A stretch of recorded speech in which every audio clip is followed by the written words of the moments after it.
They say a sword can be sharp, but it can also be dull. It can protect, sure, but it can also hurt. Deep inside the human heart, a sword lies waiting, and in a battlefield full of dragons and all sorts of nasty monsters, there was a man who held that kind of sword. No answer.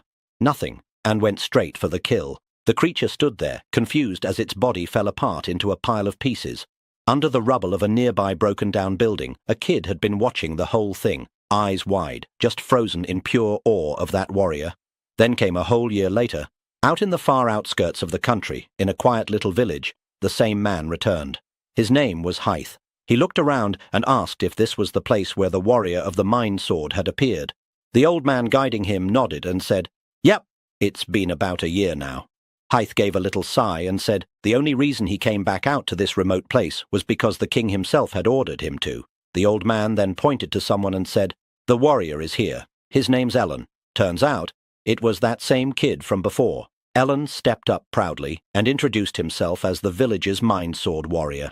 Heath greeted him with a calm hello, and also introduced himself. Then he asked, "Are the rumors true?" "I came to find out. Go ahead, pull out the sword." Ellen smirked like it was nothing and said, "That's a piece of cake." His arm started to glow, and he raised it up like he was about to summon the blade. But deep down, Ellen was panicking. There was a real warrior standing in front of him. A legend. Bro was so nervous he started blushing like a kid meeting his favorite superhero. All he could think about was how badly he wanted an autograph. His brain went, "I need a pencil. Where's a pencil?" Meanwhile, Hythe and the other knights just stood there, silent, watching, and then, out came a giant pencil. The moment the knights saw it, they all shouted, "Fake!" in perfect unison. Ellen cried inside, tears on his face. His soul was weeping. It had failed. Again. See, the mind sword is no ordinary weapon. It's something born from emotions buried deep in the heart. It holds unique power, power that not many can unlock. Only a rare few ever manage to bring out this kind of sword. Those few, they're called warriors. Hythe looked at the old man and told him, "Ellen got a mind sword, no doubt. It's still undefined, not shaped yet, but it's got potential. Talent, even." Then he added with a blank face, "But that's fake. Simply having a desire for something, well, that's just the beginning. At first, it's not even a clear shape. It's just a little feeling, barely there." That's where Ellen was. And for some reason, out of all the things he could have wished for, the boy ended up wishing for a pencil. Hythe stood next to the old man and said, "You know about this too, right?" The old man nodded. "Yeah, I do. Even at this early stage, the number of people who actually become warriors is super small. Ellen had a rough start in life, lost both his parents to demons when he was still young, but a warrior saved him back then, and ever since that day, he dreamed of becoming one too. To awaken his mind sword, he did everything he could think of. He stared at a sword for hours every night, yelled at it, sniffed it. At one point, he even tried listening to it like it might whisper secrets to him or something. He believed, no, he wanted to believe, it would answer. He told Hythe, "Even if this is all a lie, I'm okay with it. I'll take whatever punishment you want to give for spreading false rumors. But can't you just give that kid one chance?" Heath stood quiet for a moment, then walked up to Ellen. "Come here," he said. Ellen quickly stepped closer, his heart beating fast. "Are you going to teach me how to become a warrior?" he asked with hope in his eyes.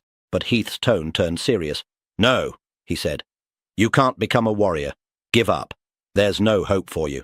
Later on, Heath and his two knights were walking through the forest, heading back. One of the knights asked, "Don't you think you were a little harsh on the kid?" The other knight added, "Honestly, just reaching the stage where the mind sword starts to take shape, that already shows some talent." Heath didn't budge. "We didn't come here looking for someone with potential. We came to find a warrior. Talent isn't enough. It's not what keeps people alive." The knights nodded, a little quiet now. Hythe looked over at them and said, "If you understand that, then we're done here." But right then, one of the knights glanced to the side. "That kid's got tenacity. I'll give him that. He's been following us since we left the village. Climbed all those mountains too." Heath just grunted. "He won't make it far. Let's go." Night fell. The group set up camp and started a small fire, but even out there, in the dark woods, Ellen was still following them, still tagging along. Even when demons showed up and attacked, Ellen didn't run. He kept his distance, but he stayed close. Then, something strange happened. The warriors ran into a small demon family, one that didn't look dangerous at all. In fact, they looked kinda peaceful, just sitting there like they didn't want trouble. One of the knights narrowed his eyes. There shouldn't be demons this far out in the outskirts. Maybe they're refugees. Probably ran from the war and ended up in a human village. Heath reached for his sword and said, "I see." Ellen watched the whole thing from behind a tree. He let out a big sigh of relief, thinking maybe, just maybe, there wouldn't be a fight this time. He sat down quietly and whispered to himself, "This is my first time seeing kind demons." Then he looked at the demon kid, who didn't look that much older than him. He looked down at his makeshift weapon and said that fighting was still impossible for him. He couldn't even understand the shape of the sword yet. He knew he needed to bring out his mind sword as soon as possible. Then, out of nowhere, he heard Hythe summon his mind sword. He quickly turned to look, and right at that moment, with one clean swing, Hythe chopped off the heads of the entire demon family. Ellen's eyes went wide with shock. He didn't say a word. He just stared at the heads flying through the air and the demon bodies falling to the ground like broken dolls. Hythe told the knights to take the bodies and bury them. Meanwhile, Ellen was still frozen. He couldn't believe what he saw. That's when Hythe looked at him and asked if he saw that. He sat down beside him and said again that Elon couldn't become a warrior. What Elon just saw, that was a warrior's life. He said warriors weren't protectors of the weak like in stories. They were killers. They took lives for their own gain. They were basically murderers who got praised for it because of politics. He explained that a mind sword's power comes straight from the user's mind. His sword, for example, was called the hatred sword. It was made from the hate he felt toward his enemies. That was what a mind sword truly was. The more hate he had, the stronger the sword got. But if someone used the sword for anything that went against that hate, the power would just disappear. He told Ellen that the reason he killed those demons wasn't to protect anyone. It was personal. Even saving Ellen a year ago was just a random thing that happened. He then looked at Elon and asked, even after knowing all this, did he still want to become a warrior? But when he turned around to check, Elon was gone. He had already run away at full speed, sweating like crazy. When Hythe noticed it, he nodded to himself and said it was probably for the best. Just then, he heard footsteps. He thought it was the two knights coming back, so he asked if they had buried the bodies. But a voice said, "No." It wasn't the knights. A giant muscular man stepped out of the shadows, holding the dead bodies of the two knights like they were nothing. He had a huge smile on his face and started laughing as he said that instead of burying the corpses, he was stacking them. This man was the berserker warrior, Goku. Goku looked at Hythe and asked if he ever wondered why the king had sent him all the way out to this quiet countryside. He said it was because Hythe's influence had grown too strong. The people in power were getting scared. But then Goku laughed and said it didn't really matter.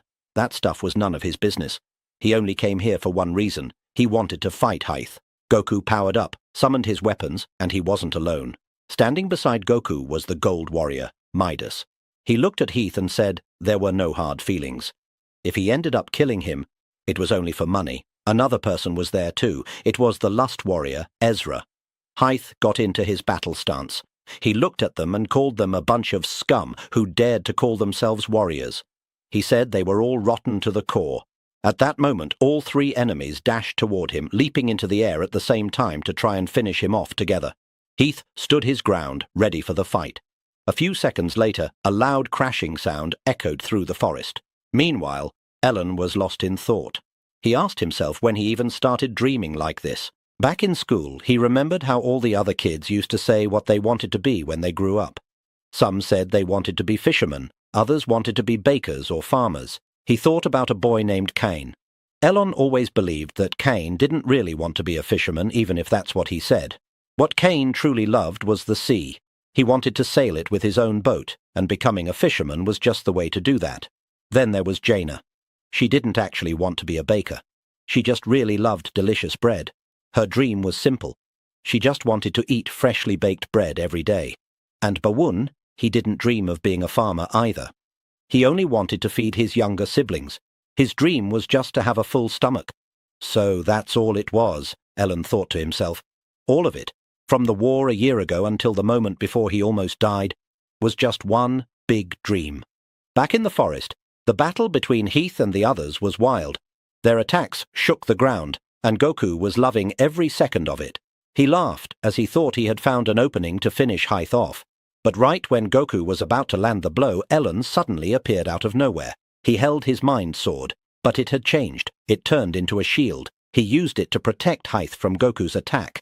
A huge explosion followed. A pink mist filled the area, and for a few seconds, no one could see anything. Hythe used that moment to hide. The three enemy warriors looked around, confused. They didn't know where he went, but they figured he couldn't have gone far. They believed that even if Ellen blocked the attack, he was going to die anyway. Hythe looked down and saw Ellen lying nearby.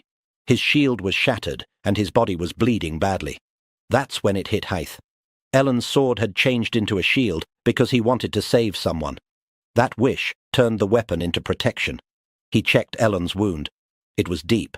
If he didn't get treated fast, he was going to die. Hythe asked him, "Why? Why did you save me?" Ellen was quiet for a moment. Then he answered. He said his dream wasn't just to become a warrior. He wanted to save everyone. He said, "I want to save everyone." Heath stayed quiet. His thoughts went back to what the old man once told him. He had asked Hythe if he wouldn't at least give Ellen a chance. Was it really right to crush a dream just like that? The old man had said that sometimes dreams and reality don't match. Ellen was still just a kid. He had already lost his parents and friends because of how cruel the world could be. The old man didn't want Ellen to die chasing a fantasy. He just wanted the boy to survive. Hythe, standing there now, looked at Ellen and thought that this kid never even had a real childhood. He didn't know if the old man was right or wrong, but he remembered what he told Ellen once before. Back in the present, Hythe took a deep breath and decided it was time to become Sung Jinwoo for a second. Dark shadows crawled up from the ground as he summoned shadow soldiers from the earth. He told Ellen that this was the power of the hatred sword. That sword let him control the souls of those who were killed by it. These shadow soldiers were those souls, and now they were going to take Ellen somewhere safe. But then Hythe added that since he used the power separately from the hatred sword, the sword itself would now disappear. He looked at Ellen and told him not to feel bad. He said it was going to happen anyway. "Reality is cold," Heath said. "There's no magic in it, no fairy tale stories. Anyone who stands in my way is the enemy. There are no friends worth dying for. The only thing I ever trusted was my mind sword. That's what I believe." Then, without saying anything else, he told the shadow soldiers to carry Ellen away. Inside, he quietly hoped that Ellen would succeed in his journey. Not long after that, the three warriors finally found Hythe again. They had followed the bright light from earlier, but when they saw Hythe standing there, they were confused. He wasn't holding his powerful mind sword anymore. Instead, he had a rusty-looking regular blade. Midas raised an eyebrow and said he didn't know what was going on. But this looked like a great chance. Goku, though, looked annoyed. He said that if Hythe had gotten weaker, then this fight wasn't fun anymore, but Hythe just smirked and started talking trash to them. That hit a nerve. Goku told Midas to step aside and stared Hythe down. He said he always knew Hythe was strong. Hythe stood his ground, ready to fight to the end. Goku lunged forward with full power, raising his weapon high. Hythe stayed still, knowing deep down that this was the end. And just like that, with one clean slash, Goku killed him. Far from the forest, in a small house, a woman stepped outside. Someone inside the house called out and told her to come back safe. She smiled and said she'd be home by dinner. She also planned to stop by the market, but then she stopped in her tracks. There, in front of her, was a young boy lying in the dirt. Beside him stood a strange shadow creature. It had delivered the boy and disappeared right after. The woman called out to her mum and told her to hurry outside. She said there was a little kid, and he was badly hurt. Ellen, barely awake, wondered if this was how he was going to die. He saw two strangers running toward him. His vision blurred. He had a few short flashbacks. Then he whispered something under his breath. He called for his mind sword. In that moment, a bright light flashed. The woman stopped and covered her eyes. It may be sharp, but it can also be dull. It protects, but it can also wound. This is the mind sword. And just like that, Ellen, the warrior of the mind sword, had awakened. Back in the forest, the wind blew quietly. All that remained was a single dull sword stuck in the ground. It was the last memory of the fallen warrior, Hythe. A few days later, deep in the forest, a man was begging for his life. He said he had already given everything he had. His voice shook as he pleaded with three rough-looking guys who clearly looked like bandits. Their boss looked down at him and said, "That's not enough." Right then, Elon showed up. He stepped between the man and the bandits and shouted for them to stop. He asked the bandit boss how he could hurt someone innocent. He said he wouldn't forgive him. The boss looked confused. He stared at Elon and asked, "What the hell is up with this little brat?" He raised his hand and told Ellen to get lost, but Ellen didn't move. Instead, he locked in and dashed straight at the boss. This surprised the two other goons. But what really shocked them was when Ellen summoned his mind sword mid-air. It glowed bright, so bright it was almost blinding. The boss flinched a bit, caught off guard. Then Ellen brought the sword down and struck the boss right on the head. But something weird happened.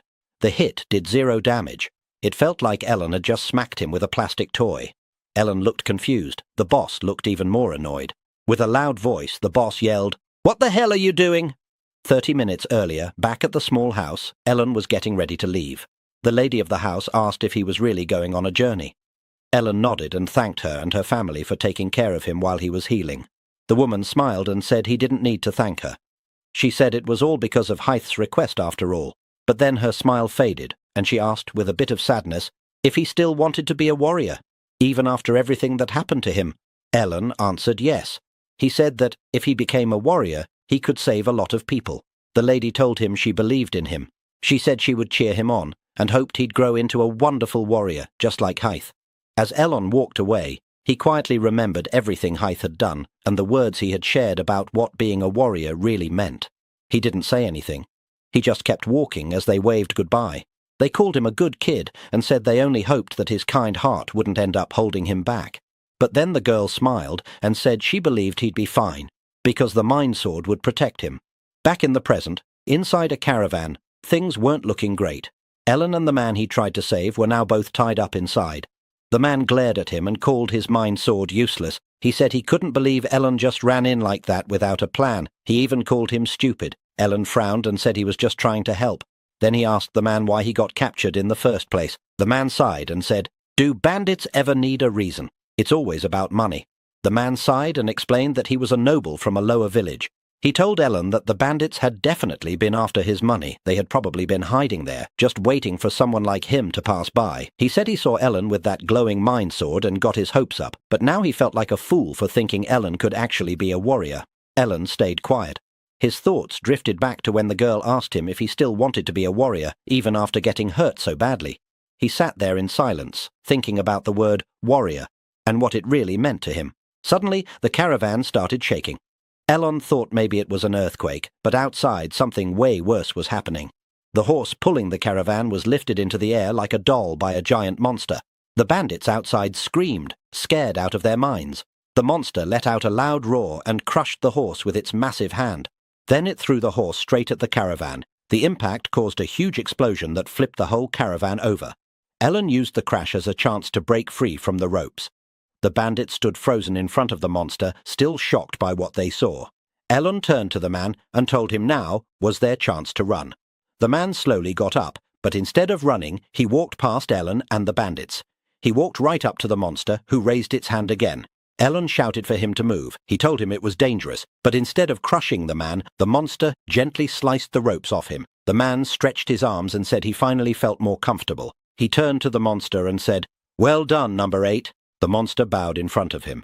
The bandit boss stood there confused and asked if the demon was actually obeying the man. The man nodded and said, "Of course." He explained that number 8 was his pet. The bandits didn't even know how to respond. They were speechless. Ellen walked up to the man with a smile and said that was a relief. He said he really thought they were in big trouble, but now it was all fine since the monster was on their side. With a happy grin, he added, "Thank God, now we can be free." Ellen kept talking cheerfully as he slowly walked toward the man, but then his foot accidentally touched the man's foot. That made the man furious. His face twisted with anger as he ordered the monster to attack. In the very next second, a giant fist slammed into Ellen and sent him flying through the air. The man stood proudly in front of his pet, arms crossed, and said, "Didn't I tell you already? Or do you just not know how to learn?" He repeated himself. He said he was a noble, different from them. He looked at the others and said they were just lowly people. Then he added, "The gap between us is as big as heaven and earth." The man looked at Ellen and asked how he dared, with his filthy body, to touch someone like him. Just for that, he said Ellen deserved the death penalty. Suddenly, the bandit boss stepped in and told the man that he hadn't changed one bit. He called him a piece of trash. The man looked annoyed and asked how he was trash. Then he said the boss should be thankful that someone like him was even talking to him. The bandit boss got angry and shouted at him to stop acting ridiculous. He reminded the man that he had killed a servant at his mansion just because the servant accidentally got his clothes dirty. That servant, he said with a shaky voice, was his son. He held his face in sadness and anger while saying that, and Ellen just sat there, eyes wide, completely shocked. The man rolled his eyes and said he was found not guilty, wasn't he? So how could the boss say he killed his child? But the boss wasn't buying it. He asked the man if he really thought he didn't know about the bribe he gave the judge. The man started laughing, wearing the kind of face that made you want to punch him. He said, "So what?" The boss snapped. His anger exploded as he yelled that he would kill him and dashed toward the man, calling him a demon bastard. But just as he got close, the giant monster next to the man threw a hard punch that sent the boss flying backward. The man grinned and said that all of this had cost him, the bribe, the dry cleaning. Did the boss even know how expensive that stuff was? Then he laughed again and said that now that he thought about it, it was the boss who kidnapped him for revenge. So he guessed he'd have to call up the judges and bribe them again. He had landed right next to Ellen, who looked at him and noticed something. The ropes tying him were now loose. The boss got up slowly and turned to Ellen, saying he was sorry for dragging him into this for no reason. He explained that he thought Ellen was one of the man's hired bodyguards since he jumped in to protect him. He admitted it was his mistake, and this had nothing to do with Ellen, so he told him to just run away, but Ellen asked what about him. The boss looked at Ellen and asked if he really thought he'd run away and leave his son's killer behind. Just then, the noble man shouted, telling the monster to kill them all. The monster listened and dashed toward them. In that moment, the boss realized it was over. They were both dead. There was nothing they could do, but then something happened. Ellen stepped in front of him, standing between them and the monster. The boss looked shocked. Ellen was glowing, holding his mind sword, and his whole body was glowing with aura. The noble saw him and started laughing. He remembered that Ellen's mind sword couldn't even scratch anything. He smirked and told the monster to just finish him off and send him to the same place as the boss's son. Ellen stood there with a tight grip on his sword as the monster rushed toward him. Deep inside, he finally understood why his attack didn't work on the bandit boss earlier. Then, without wasting time, Ellen jumped high into the air, aiming straight for the monster. As he rose, he lifted his sword above his head and came down with a powerful strike. The blow landed hard, smashing the monster into the ground with so much force that the ground cracked and shockwaves spread all around. The monster's mouth was wide open, probably from the pain it just felt. But it wasn't just the monster. The bandits and even the noble man all had the same face, completely shocked. They were flabbergasted, and honestly, who wouldn't be? This little kid, holding what looked like a harmless toy sword, had just smacked a demon beast like it was nothing. In that moment, Ellen thought to himself that the reason the sword didn't work on the bandit boss was because, deep down, the boss was still a good person. That's why the sword had no effect. But this demon? Yeah, that thing was truly evil. Ellen's mind sword was something special. It was called the Pure Sword. It didn't cut just anything. It could only hurt those who were evil. It separated good from bad. That was the true power of his mind sword. 1 year ago, when demons attacked Ellen's village, they burned down the houses and killed the people. Everything was chaos. Ellen had been trapped under some debris, helpless and scared, when a demon came walking toward him. It stood tall over him, ready to kill. But before it could do anything, it was suddenly sliced into pieces, completely obliterated by Hythe, the warrior. Mind swords were special weapons that focused on one strong feeling. That day, the feeling inside Ellen was simple. He wanted to save his friends and punish the bad guys. He wanted to save everyone. Far away, in the royal castle, the group of warriors who had killed Hythe returned. The knights welcomed them at the gate. Goku complained, saying the place still felt stuffy, while Midas reminded everyone that they still hadn't been paid yet. They walked into the throne room, and for no reason at all, King Geva greeted them while doing some weird aura farming in the corner. Goku told the king they worked their butts off. The king sighed and told Goku he had no manners, not even when talking to a king. But Goku just shrugged and said they deserved a break. After all, they went all the way to the outskirts of the kingdom to finish the job. He told the king not to worry, the mission was a total success. Then the king asked if Hythe was strong. Goku gave a wide grin and said, "The strongest." The king nodded and said that Hythe once held the legendary Hatred Sword, one of the kingdom's best. But Goku shook his head. He said it wasn't hatred. The king looked confused. So Goku explained that the sword changed. He didn't know why or how, but something about it was different near the end. Back in the forest, Ellen was still in a serious fight with the monster. Their battle was intense. The noble man was cheering from behind, yelling at his pet monster to earn its keep and kill that brat. While blocking the monster's attacks, Ellen thought to himself that he could feel how his mind sword worked. The more evil his opponent was, the stronger his sword became. But then he noticed something. The monster had fallen to the ground, hurt, and looking scared. That's when Ellen started to wonder something he couldn't quite explain. Before he could figure it out, the noble pressed a button on a small remote. The collar around the monster's neck lit up, and it started to shock the monster badly. Ellen watched in shock as the creature dropped to the ground, twitching in pain. The nobleman walked over and started kicking the monster over and over, calling it a useless bastard. He shouted at it to die and screamed about how dare it make him look bad. The noble shouted at the monster that once they got back to the mansion, it was definitely getting executed. He kept kicking it again and again, yelling at it to just die already. Back at the royal castle, the king asked where Hythe was right now. Goku told him that, just like he ordered, they had left Hythe in the doctor's lab. He said that Doctor specialized in that kind of thing and would remake Hythe just the way the king wanted. The king nodded and said, "Good." Then Goku laughed and said the king really had bad taste. The king answered with a calm voice.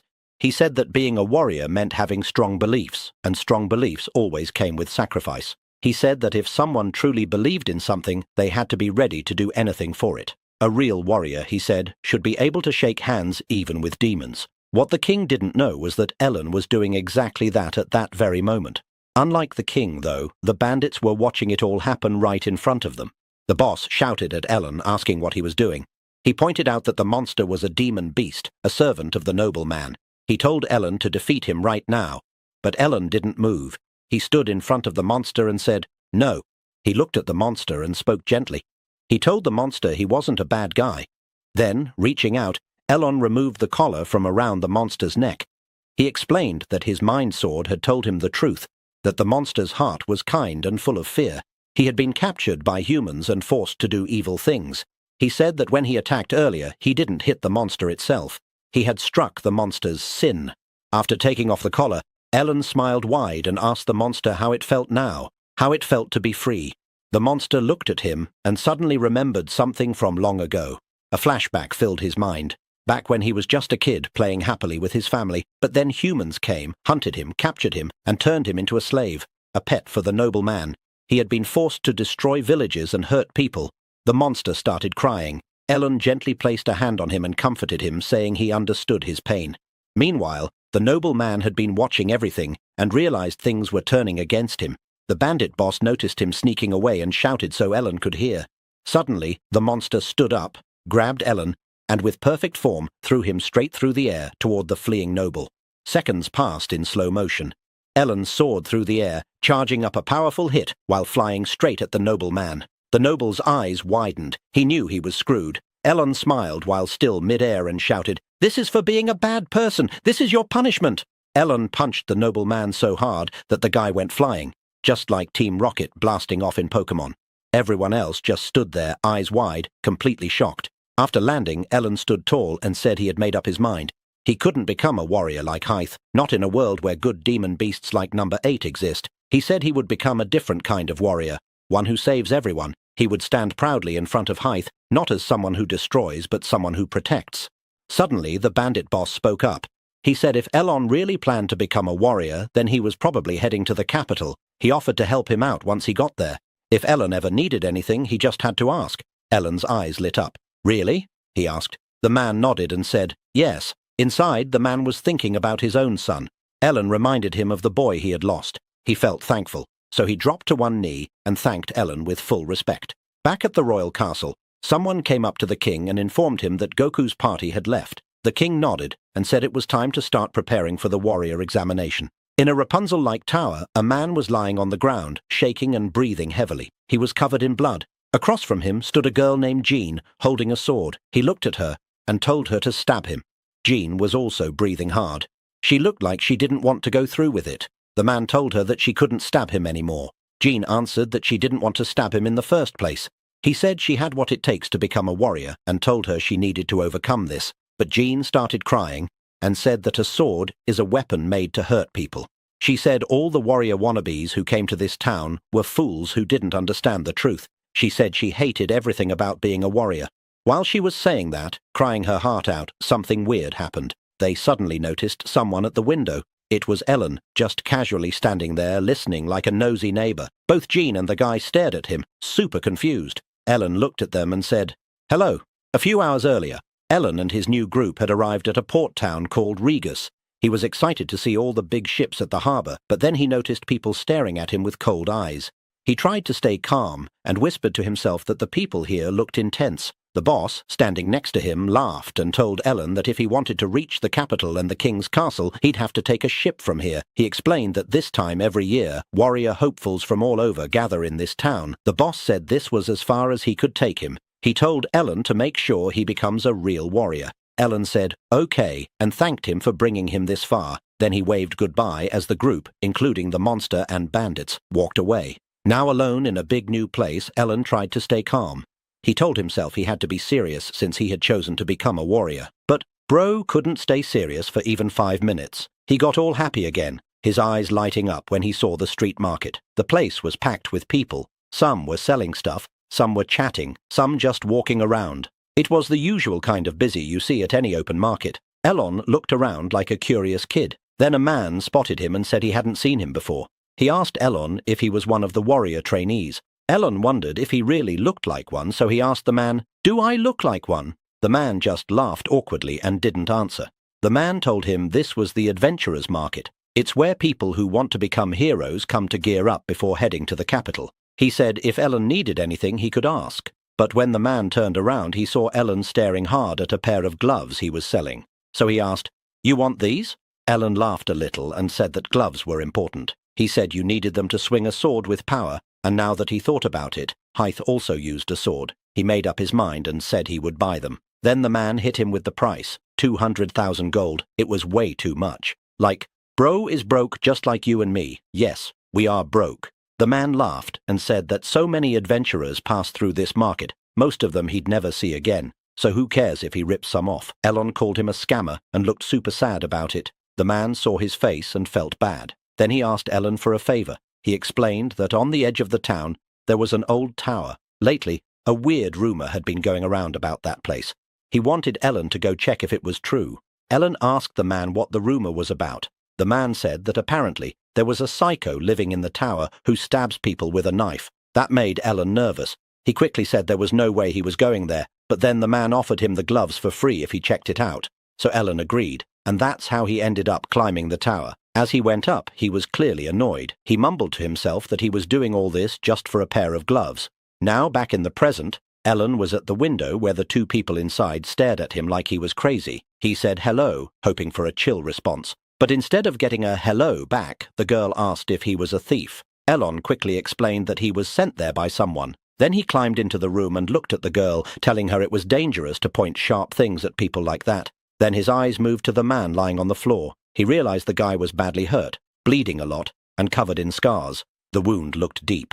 Suddenly, Ellen remembered what the guy at the market told him about the psycho in the tower, and it hit him. Maybe that rumor really was true. But before he could say anything else, the girl suddenly pushed him out the window. As he fell, she told him not to tell anyone what he saw today. She said it with a scary look and a cold voice, like she meant every word. Then, Ellen hit the ground hard, and dust shot up around him from the impact.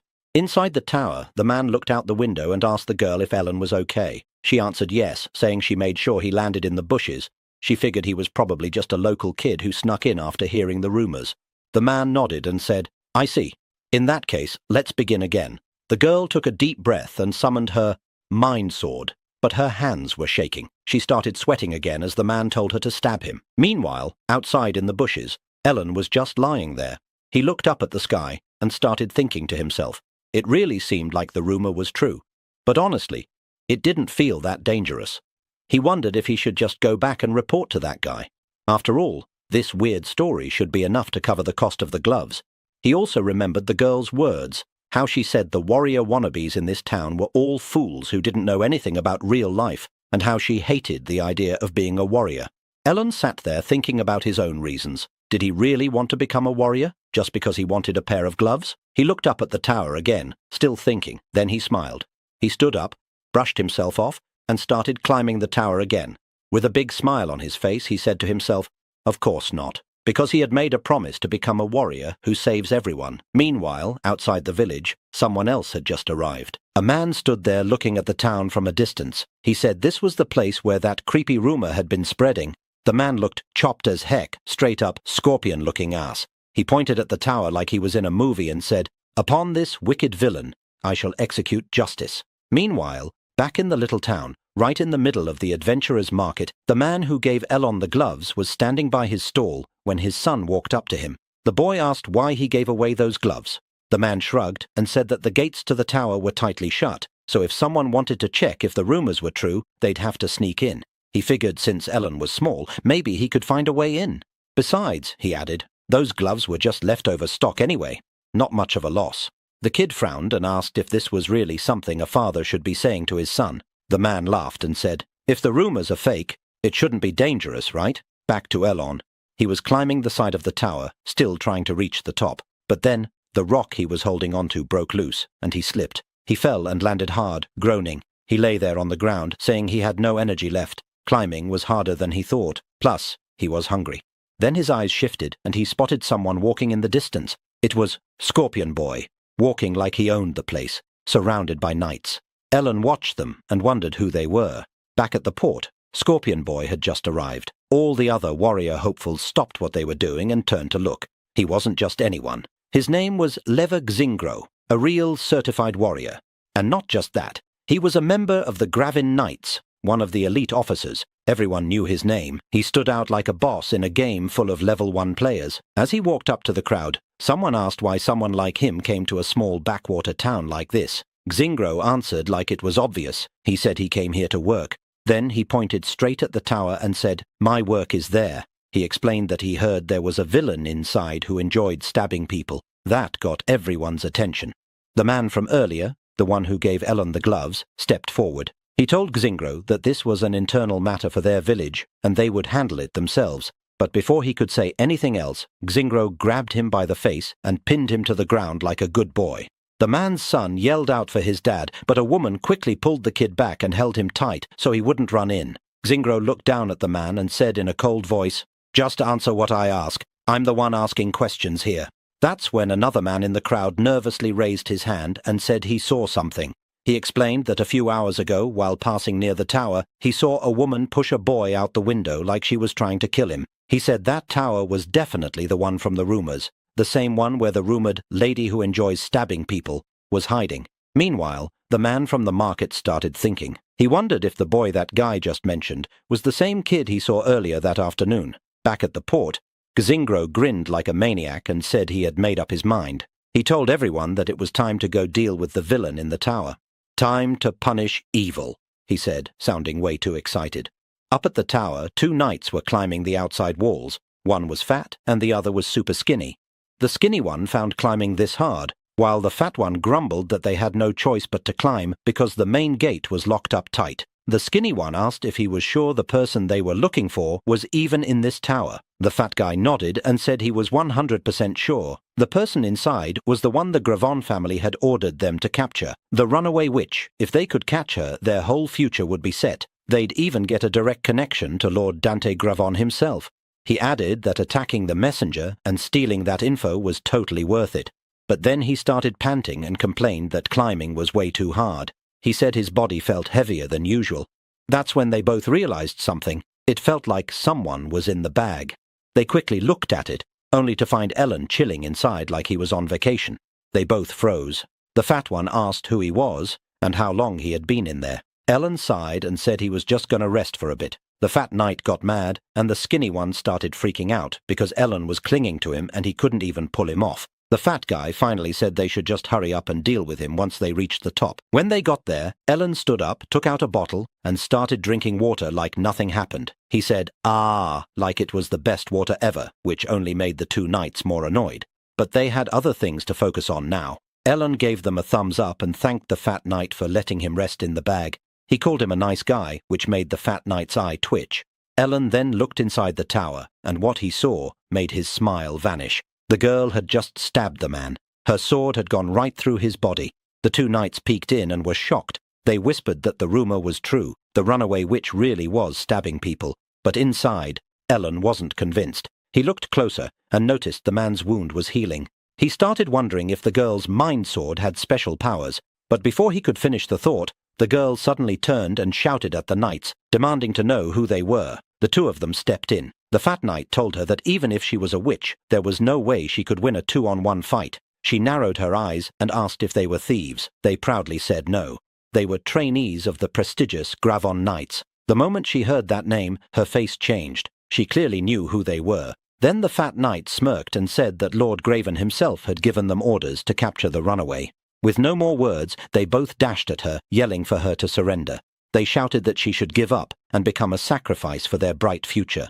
Suddenly, Ellen, still sitting inside the fat guy's bag, spoke up. He said, "Oh, I get it now." He pointed out that the girl wasn't actually hurting the old man. Her mind sword's ability was healing him. She just had to stab to activate it, which made the whole rumor get twisted. While Ellen was explaining all this, the two knights just stood there looking mad. They were annoyed that he kept tagging along like it was his mission too. Ellen let out a sigh and said, "That's a relief," then looked at the girl and told her, "So you're not a bad person after all." The fat knight had enough. He grabbed the bag Ellen was sitting in and shouted, "I've had it with you!" before tossing him away like a sack of potatoes. As Ellen flew through the air, he yelled, "I'm telling you!"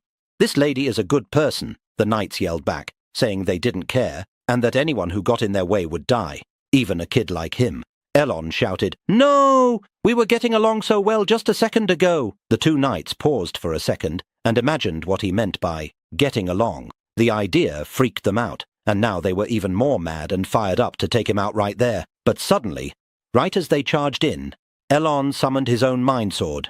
With one clean swing, he knocked the skinny knight out cold. The fat knight froze, shocked. Even the girl's eyes widened. She realized Ellen had a mind sword too. The old man started screaming, and then boom! An explosion blasted out of the tower window. Both knights were sent flying out.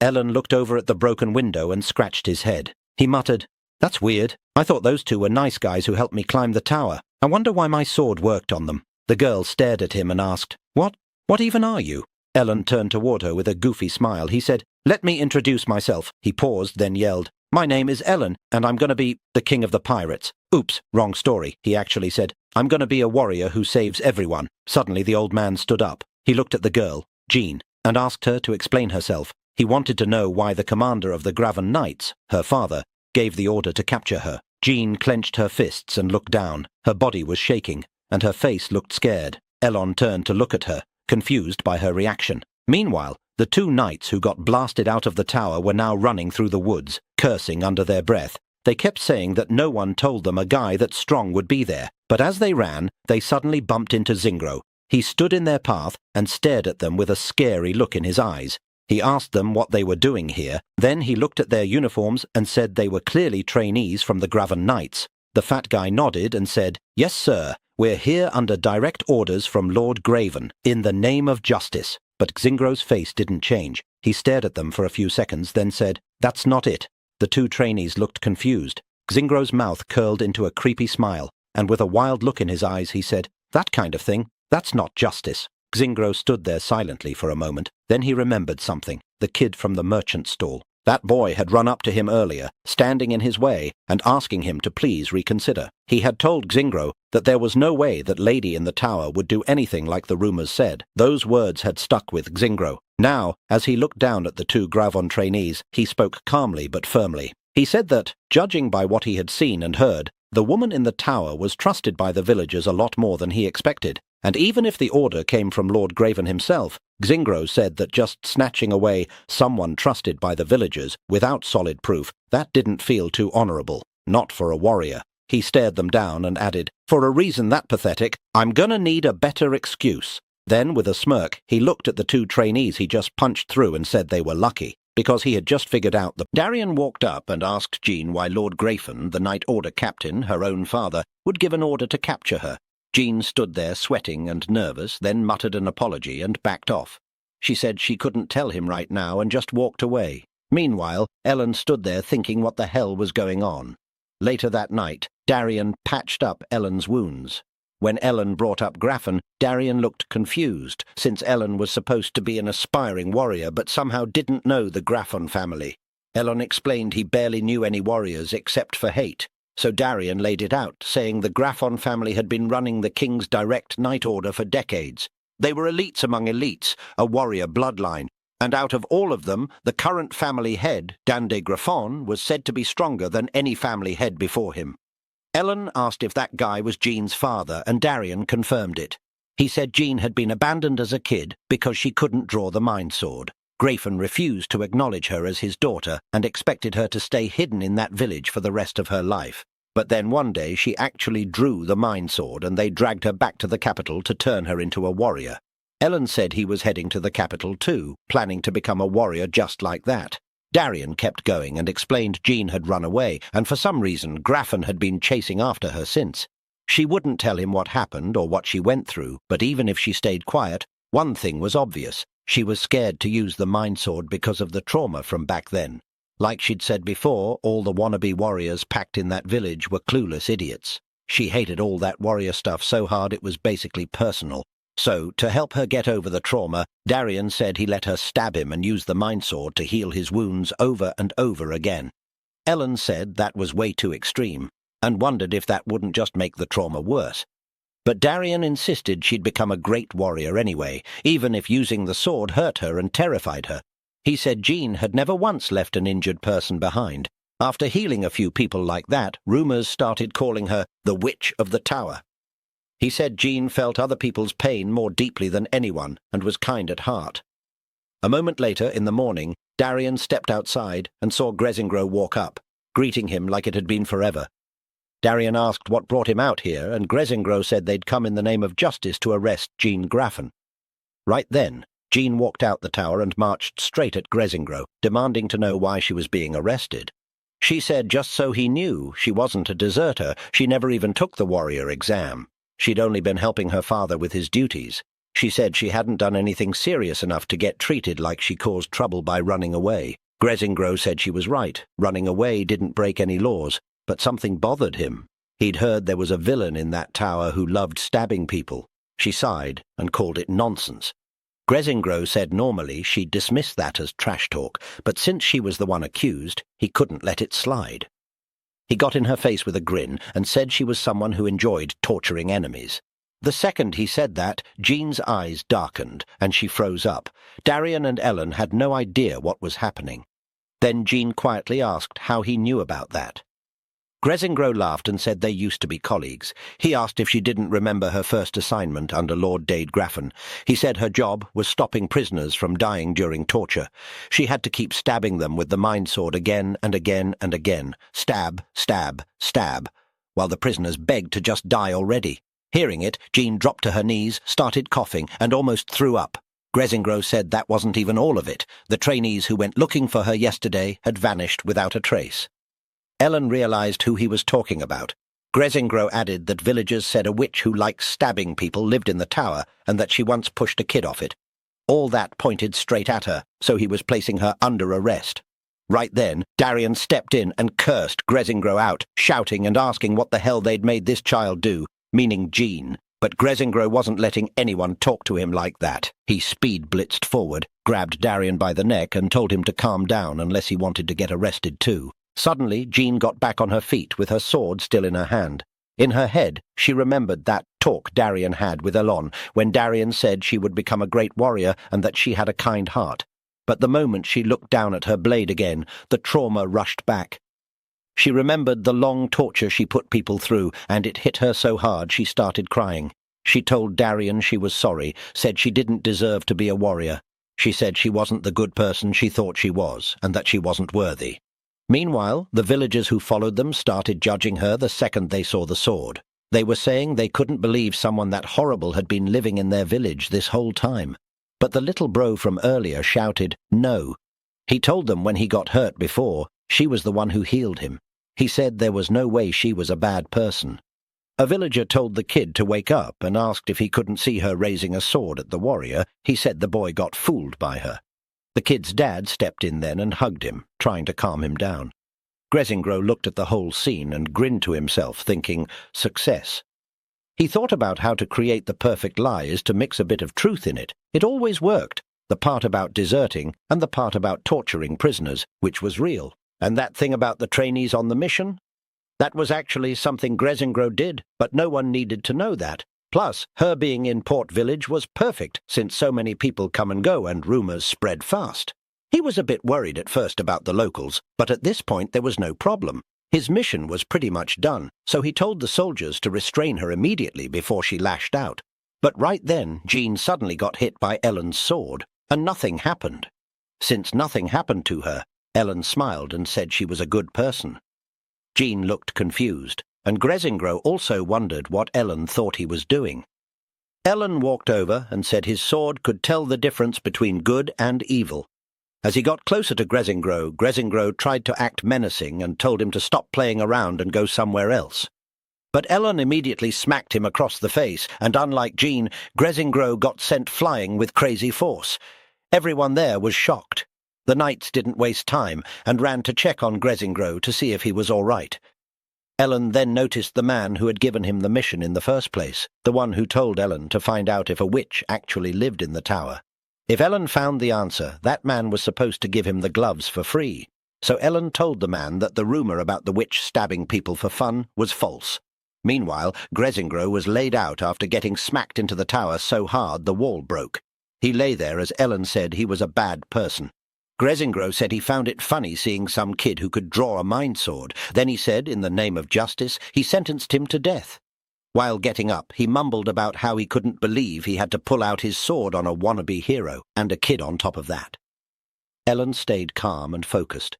He closed his eyes for a second, and when he opened them again, Grezingro was gone, which threw him off. Then, out of nowhere, Grezingro attacked him. Ellen barely dodged the strike. The blade still grazed him, way too close for comfort. He landed to steady himself, but when he looked forward again, Grezingro had already disappeared. While flashing around at crazy speed, Grezingro laughed to himself, thinking it must be hard for Ellen to even follow him with his eyes. He said insects were creatures built for survival and escape, and in the single second it took someone to blink, that was more than enough time for him to hide and deliver multiple slashes at once. The people watching saw how fast it was and started talking like Ellen was done for, saying he was an idiot for picking a fight with Grezingro of the Graven Knights. They shouted at Ellen, asking if he was insane and why he was protecting that witch. They hyped Grezingro up to finish things quickly. Meanwhile, Grezingro kept darting around, thinking Ellen would regret ever trusting his own conviction, since it only brought pain and people trash-talking him. He said it was a pity and that he'd end this instantly without causing pain. He dashed in to kill, but to his shock, Ellen disappeared too, dodged perfectly, then grabbed Grezingro's arm and held him still. Right after that, he smacked the life out of him with his sword, sending him flying. Hythe once said the mind sword was a power that grows stronger from a single emotion and takes shape from it. Jean's power was one that warmed the heart. Ellen felt like he had no reason to back down or get scared of rumours. After hearing that blow and seeing Ellen wasn't folding, Grezingro said the basics of being a warrior was holding on to your convictions. He said those wannabe warrior kids were fools blinded by their own rumours. They couldn't even see what was in front of them. But Ellen, unlike someone who abandoned their convictions, was actually a decent warrior. Grezingro summoned his blade again and said he changed his mind, and that this might actually be fun. A moment later, Ellen's words and what just happened made Jean remember something. Since she was young, she always wanted to be recognized by her father. She drew her mind sword and tried to make herself stronger just so he'd acknowledge her. But one day, her dad called her power worthless. He said he heard she got a mind sword, so he came to check, but just like he expected, trash was still trash. He said that if she could materialize the mind sword, then she had at least a bit of talent, but she should throw away her convictions, build new ones, and draw out an even stronger mind sword. Then he suggested there was a perfect place for her down in their torture chamber. Remembering all that, she came back to the present, still down on the ground. The knights, following the Lord's order to capture her, raised their bows and fired at her. But Darian stepped in front of her and blocked the arrows with his own body like a meat shield. Seeing that, Jean started panicking and told him she would heal him right now, but the trauma froze her again. Darian grabbed her and told her healing wasn't needed. He said she had been through too much. With tears in his eyes, he said she suffered so much, and he didn't even know. He apologized for being too harsh with her earlier, then told her she was a child with a warm heart. He said a sword was something made to hurt others from the start, so a sword that heals people was kind of absurd in its own way. He told her that her sword was born because watching other people in pain hurt her more than getting hurt herself. He said that kind of sword was stronger than any other. Right after he said that, Jean remembered when she was younger, and Darian was the one training her. He told her she lost again. He reminded her that he told her to aim for the head. She answered that if she hit him in the head, she'd feel like he'd get sad. Darian sighed back then, and later that night, when he was treating her wounds, she told him her mind sword didn't suit a warrior. She said a sword that couldn't defeat anything was pointless. She started crying and said that maybe her father was right and she should abandon her convictions. He told her that was exactly why she was kind. He said she knew he used to be a doctor, but he got expelled from the palace for treating fallen enemies. He was lucky he wasn't executed. It was a matter of belief. He said a doctor doesn't pick and choose who he treats, and that mindset never changed. So whether she beat enemies and saved people or healed them and saved them, she shouldn't forget that every life was precious. Remembering all of that gave Jean courage. She healed Darian, stood up, and ran toward Ellen and Grezingro, who were in the middle of their fight. Ellen was struggling. His arm had gotten infected by some poison, and if he didn't get treated, he'd lose that arm forever. Before delivering another hit, Grezingro asked if this was Ellen's end. He said it was a shame since things were just getting interesting. But before he could strike again, Ellen suddenly got stabbed by Jean. At first he was confused, but then he noticed his wound healing. Jean said she honestly couldn't understand why he went this far to help her.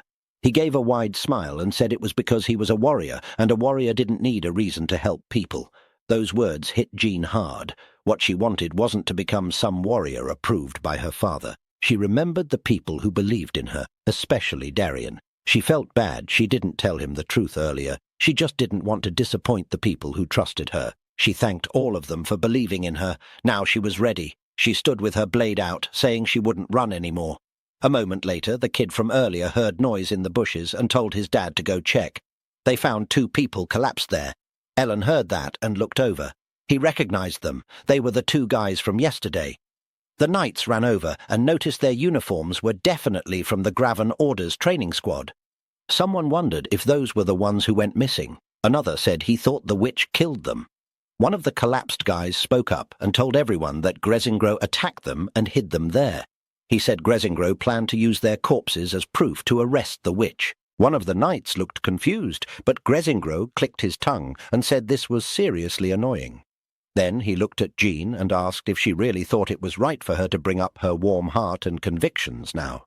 He said it was laughable that she threw away her convictions and joined in torturing people just because her father told her to.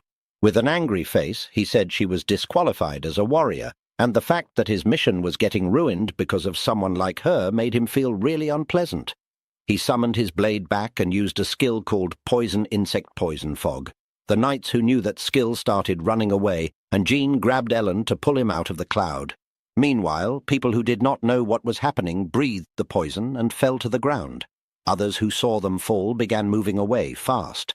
Some people shouted at Grezingro to calm down because villagers were getting caught in it too. A moment later, a flashback came to Grezingro. He had lain on the street while rain poured down. The Lord and his knights had stumbled on him. The Lord had looked at him and said he looked like a trampled insect. The Lord had said the basics of being a warrior was protecting your convictions, but he had said that was half right and half wrong. Weak and cracked convictions were better off disappearing.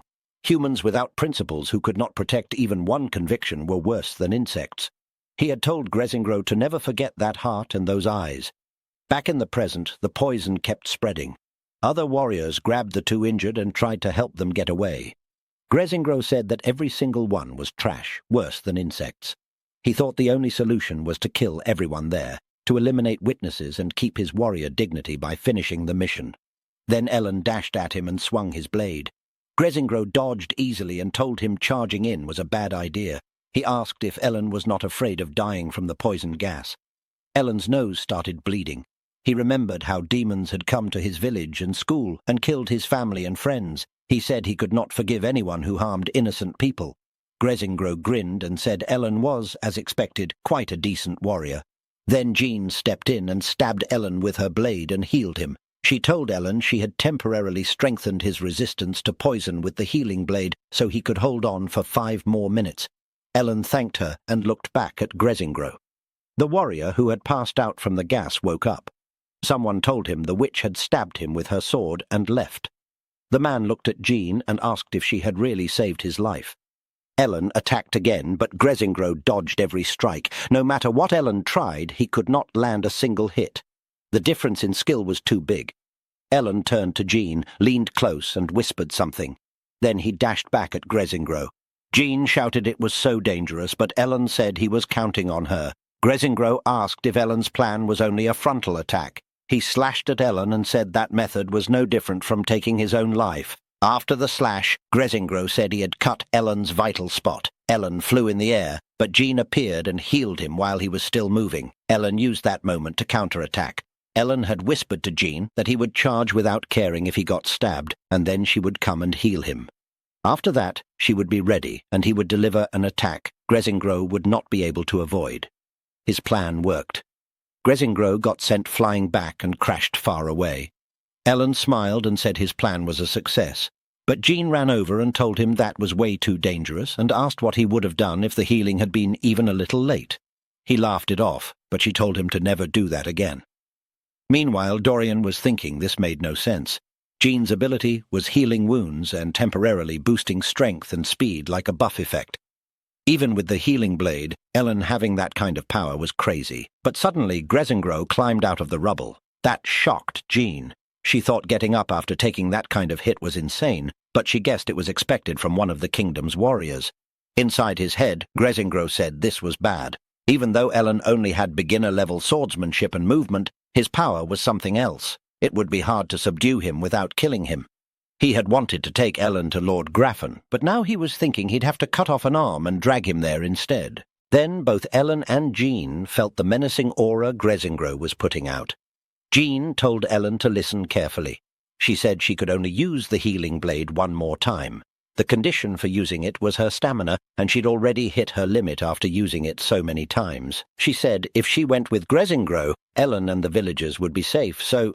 But before she could finish, Ellen told her he didn't think she was the only one who felt pain when others suffered. Nobody liked seeing someone precious get hurt. Someone who thought she was precious would feel that same pain seeing her suffer too. Before he finished saying it, Grezingro dashed at them. Jean shouted that it was dangerous and told Ellen to run. But Ellen ran toward Grezingro instead, which made Jean think he was about to get wrecked. Grezingro looked at Ellen's blade and thought no matter how strong that attack was, if it didn't reach him, it meant nothing. Speed and attack range were all in his favor, so killing Ellen should be easy. He used his poisonous insect blade attack, planning to strike first and cut off Ellen's arm, but mid-charge, his momentum got interrupted. When he looked down, he saw the little boy hanging onto his foot. His balance broke, and it opened a perfect chance for Ellen. For Jean's forced torture, for tormenting a kind old man, for trying to mercilessly kill people. Ellen shouted that he couldn't forgive him. Then, with great swing, his blade came down on Grezingro. A flashback hit Grezingro of the Lord, telling him the basics of being a warrior was protecting your convictions, which was half right and half wrong. Weak, cracked convictions were better off disappearing. Humans without principles who couldn't even protect one conviction were worse than insects. Back in the present, Ellen's attack, Blade of the Purity Heart. Heavenly innocence, smacked the living shit out of Grezingro and sent him flying into the nearby forest. Luckily, the kid let go of his leg, or he would have been launched too. Everybody was shocked Grezingro got defeated. He lay on the ground while Jean looked at Ellen and saw him drop to the ground too. She ran over to help him and asked if he was okay. Ellen said when he attacked, he got slightly countered. If he'd slipped up even a little, he would have been the one hit. After hearing that, Jean thought to herself that in such a brief moment Grezingro had countered like that, but she was glad Ellen wasn't seriously hurt and was ready to heal him right away, except, oh brother, the guy just could not sit down. Both of them turned their attention to Grezingro, who got back up again. Ellen was shocked, and Darian was thinking of course he did. Even if it was 2 against 1, Grezingro was a royal certified elite warrior. He was a wall that absolutely could not be taken down. Grezingro looked at them and asked if they thought he'd lose to someone who could not even hold up such a weak conviction. He called it pathetic. Jean turned to Ellen and said that since he was the one who took Grezingro down earlier, could he trust her now? Ellen answered right away and said of course. With that, Jean stood up and faced Grezingro. Grezingro asked what she planned to do with that weak sword style of hers. Did she seriously think she could beat him? Veins popped near his eyes, and he started mocking her as a fake who had abandoned her conviction. Then he stopped talking. A bright light lit up the whole area, and Grezingro asked what she was doing as she suddenly stabbed him and healed his body. She told him his injuries were serious, and if he pushed himself more, he'd get even more hurt. She knew that she might regret what she was doing. However, she could not leave people injured and alone. That was her conviction. Grezingro said that was so foolish he was speechless. Because of her sympathy, everyone could die. He said morality without the ability to handle the responsibility was just pathetic self-consolation, and that pitiful self-consolation of hers shattered the tiny bit of hope Ellen had of defeating him. Grezingro readied himself and told her to accept that and despair, but before he could attack, she ran back to Ellen and stabbed him to heal him.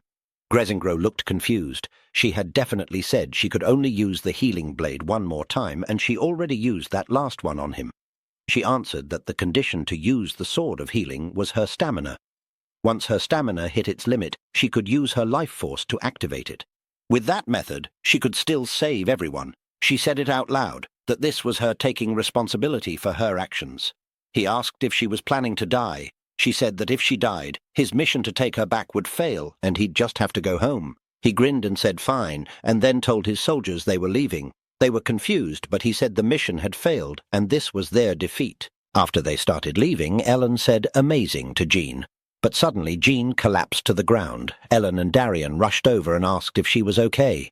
She said she was fine and was just relaxing for a moment. She smiled and said she was just glad everyone was safe. Darian looked at her and smiled too, thinking to himself that she had really grown strong. A voice suddenly spoke up loud, asking if they were really just going to let that witch walk away. The guy who said it kept going, saying the witch attacked innocent people and she was evil and they were just going to let her go, like nothing happened. He grabbed his blade and said he would take care of her himself, but Darian stepped in and said that was ridiculous. Darian said even after seeing what Grezingro just did, that man was still going to believe dumb rumors. But the man didn't care at all. In his head, he laughed, thinking that if he caught her, he'd get the bounty from the Graven Knights. He didn't know why Grezingro left, but either way, this was his chance to catch her. He knew she seemed like a fake witch, but he didn't give a shit and rushed at her anyway, yelling, "For justice, this is the way!" But before he could get close, he froze. Every villager there was already standing around her, ready to fight him if he touched her. He yelled at them and called them lowly rats from the port town, telling them to get out of his way. Unk answered that this matter concerned their village, so it was their problem to solve themselves. Another warrior walked up to the guy who tried to attack Jean and told him to sit down. He said he guessed they were the ones who believed the wrong rumors. Unk then turned to Ellen and told him he'd get him new gloves, something more expensive. Ellen heard that and smiled. Meanwhile, back with Grezingro, one of the knights asked if they were leaving, and Grezingro said yes, but Graven's order was clear. Bring Jean back, and if she resisted, he was allowed to kill her and take her back anyway. Grezingro said a hero's foundation was upholding their conviction. Then, in a creepy way, he added that it's just that now there was a bit more worth in watching her longer. A moment later, Darian asked Ellen about the rules of the mind sword. Ellen responded that he don't know, to which Darian said that when using a mind sword, there were some rules that absolutely had to be followed. The finer details changed a little depending on the nature of the sword, but... Ellen started thinking, so to help him out, Darian said the most basic rule: you must never act against your own conviction. A warrior, or a hero's, foundation always started with staying true to what they believe. Ellen then asked what happens when someone goes against it. Darian said the conviction corrupts, and it harms the owner. The type of corruption changed a lot depending on what kind of heart the wielder had. In the worst case, the sword disappeared, and some said it could even lead to death. Since no one knows what kind of damage might happen, mind sword users don't have a choice but to cling to their convictions with everything they got. Ellen remembered how Hate used his mind sword born from hatred to save him, and that's why his sword disappeared. After that, Ellen understood why it happened. Darian kept going, saying that on the other hand, the stronger and more upright the conviction is, the more power the heart sword can unleash using that conviction as fuel. That's why it was considered the most basic rule. Darian asked if Ellen's blade of purity didn't work on people with kind hearts. Ellen said that was right. Darian told him that was his foundation, and if he ever violated that conviction, corruption would start, so he needed to remember that. Ellen raised his hand and said his mind sword couldn't even do anything to kind people anyway. He asked Darian to confirm it, but Darian stayed quiet for a moment. Then he started with a, or maybe, but stopped himself and said never mind. He told Ellen that as long as he stuck to his conviction, he'd be fine. In his head, Darian admitted he almost said something unnecessary. By morning, Ellen was wearing the new gloves Unc promised him. He said he couldn't really tell how these gloves were different from his old ones. Unc told him the leather was higher quality. Ellen asked what the point of better leather was, and Unc explained it was tougher, didn't tear, and depending on the brand's reputation, you could sell it for 4 times the cost. Ellen finally got it and let out an "ah," then yawned, thanked him, and said he'd use them well. Unc asked why he was so sleepy. Ellen said he'd had a late-night lesson with Darian. He explained he wanted to get stronger as a warrior. Grezingro was strong, and if it wasn't for Jean, he wouldn't have been able to protect anything in the end. He swore to grow stronger and become a hero who could protect everyone. Then he asked Unc why he even asked him that favor in the first place. Thinking back on it, he said those Jean rumors weren't even something for him or the townspeople to stress over. Unc said at first he just wanted to confirm the rumors. He didn't think it would blow up like that. He told Ellen that girl stayed in their town when she was a kid for quite a while. She kept hidden, so she didn't really interact with people. He reminded Ellen this was Porty City of Ligus, and every year all the kids who wanted to be heroes passed through town. Because of that, there was a lot of coming and going, and info got twisted easily. The nonsense rumors that reached the town came in by the dozens every year. He said he believed no one was born a hero, and showing kids the right path was the responsibility of adults. Those kids grow up, become adults, and become heroes. Even if they couldn't be good influences, they should never be bad ones. That's why this town, where so many future heroes pass through, took pride in that duty. After hearing all that, Ellen smiled. Then the boat appeared out on the water, and he got excited. Unc said it looked like it was time for the ship to head out. Then he told Ellen to look ahead because company was coming. When Ellen saw who it was, he got even more excited. It was Jean, and she was walking with Unc's kid. The kid thanked Jean for everything, and she patted his head. A quick flashback hit. Yesterday she told Darian she was going to take the hero exam too, same as Ellen. But she also said that even though Ellen's sword didn't attack her when he hit her before, she still wanted to find a way to atone for what she did in the past. She said Ellen's mind blade was powerful, but depending on his heart, it could become dangerous. And since she got his help, she wanted to guide him down the right path, the same way Darian guided her. After that, Darian thought to himself she probably hoped Ellen would never go through what she did, but if that was her reason, then that was enough. She'd always been that kind of person. He told her that if that's how she felt, then... But before he could even finish, she cut him off with a wide smile and said he didn't need to worry because she wasn't going to run away. Seeing that, Darian thought to himself this was the first time she'd smiled that brightly since coming back to the town. Even so, he told her that if things ever got too hard, it was okay to run away if she had to. He watched her and Ellen board the boat and leave. As they set off, Ellen said the ship's destination was the place every hero of the kingdom had to pass through, the capital, the royal plains. Meanwhile, somewhere else in a castle, a man stood. He was the Majesty. Another guy entered his chamber and told him the preparations were complete. The Majesty stayed silent and started walking down the stairs. He went all the way to a door, opened it, and led himself inside a secret room. He said there wasn't much time left as he placed his hand on a glass tube. Floating inside the liquid was Hate's head, and right next to it, in another tube, was a mind sword called Wrath. If you've made it this far, please step forward and press the button.